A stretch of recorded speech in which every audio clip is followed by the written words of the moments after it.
പക്ഷേ നല്ലൊരു പ്ലേസ് ആട്ടോ. ഇതിൻ്റെ അകത്ത് നമ്മൾ കയറിയിട്ടില്ല. ഇത് എൻട്രൻസിൻ്റെ സ്ഥലം തന്നെ ഇത്ര അടിപൊളിയാണ്. അകത്ത് എന്തായിരിക്കും അവസ്ഥ?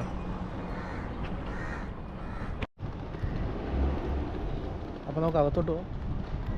ഇതുവരെയായിട്ട് എൻട്രൻസ് ആയിട്ടില്ല. അതുകൊണ്ട് എൻട്രൻസിൻ്റെ ഇവിടെയാണ്. ഇത് എക്സ്പോ നടന്ന ഇവിടെ 2022 തോന്നുന്നു. 2022 ഞാൻ അന്ന് ഇവിടെ വിസിറ്റ് ചെയ്തിരുന്നത്. അന്ന് നമ്മൾ ഫോണും കാര്യങ്ങളൊന്നും ഇവിടെ ഇല്ലായിരുന്നു.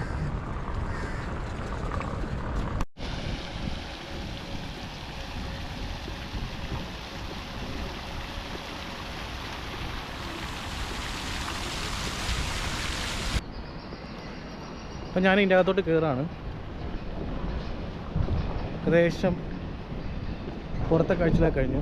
ഇനി നമ്മുടെ ഇതിൻ്റെ അകത്ത് ഇൻസൈഡിനകത്തുള്ള കാഴ്ചകളാണ് നമ്മൾ ഈ വീഡിയോക്കകത്ത് കാണിക്കാൻ പോകുന്നത്.